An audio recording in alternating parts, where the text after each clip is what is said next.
آپ بھی، کیونکہ میں مسلم لیگ نون کا نمائندہ ہوں، ایک کارکن بھی ہوں، میں 30 سال ہو گئے ہیں مسلم لیگ یوتھ میں ایم ایس ایل کی حیثیت سے اور یوتھ کی حیثیت سے پارٹی میں آیا تھا، اور اللہ تعالیٰ کے فضل و کرم سے آج بھی پارٹی میں قائم ہے انشاءاللہ۔ جب تک زندگی ہے اسی پارٹی کے ساتھ انشاءاللہ ہمیں سیاست کرنی ہے، اور اسلام آباد کے والے سے ایک کیپیٹل ہے، اس کیپیٹل کے جس طرح بٹ صاحب نے بتایا کہ ہم سن آف سائل ہیں، ہماری ہسٹری اس ایریا میں گزشتہ 300-400 سال سے زیادہ ہماری یہ تمام سیکٹر موسٹلی جو آپ F9 پار سے لے کر NDU سے لے کر اگر آپ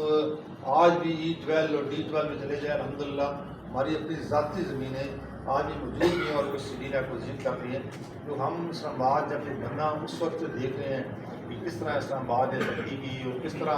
یہ اسلام آباد کے جو لوگ پورے پاکستان سے آئے ہیں انہوں نے یہاں پر پاکستان کو اسلام آباد کو اپنا گھر سمجھا، اور ہم سمجھتے ہیں کہ اسلام آباد چاروں صوبوں کا گھر ہے، اس میں کیپٹل ہے اور سارے چاروں صوبوں کی نمائندگی یہاں پہ موجود ہے، اور ہم ہر کوشش کرتے ہیں ہر لحاظ سے کہ تمام ملک کے لوگ یہاں رسپیکٹیبلی کی عزت سے یاد رہیں، اور اسی طرح تمام سیاسی پارٹیاں اسلام آباد میں ایسا کردار ادا کریں جو دنیا میں ایک عزت کی نگاہ سے دیکھا جائے۔ کردار صرف ہمارا یہ ہونا چاہیے پاکستان پہلے ہے، فرسٹ پاکستان۔ دیکھیں آج جو ملک میں جو حالات ہیں، عدلیہ ہو، آپ اسٹیبلشمنٹ کی بات کریں، آپ جمہوریت کی بات کریں، یہ تینوں چاروں سور مل کے چلتے ہیں تو ملک آگے جاتا ہے،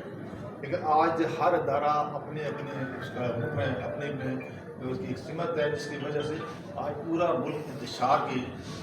کا شکار ہے۔ اس لیے آپ کے ذریعے جو کوشش ہو سکتی ہے، میں سمجھتا کوئی وہ دوسرا وسیلہ نہیں ہے کہ لوگوں تک یہ پیغام پہنچایا جائے کہ پہلے پاکستان ہے، بعد میں سیاست ہے، بعد میں اسٹیبلشمنٹ ہے، بعد میں ساری چیزیں، اور یہ ساری چیزیں اسٹیبلشمنٹ اور جمہوری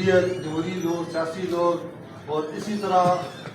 جوڈیشری سارے مل کے چلیں گے تو یہ ملک ترقی کرے گا۔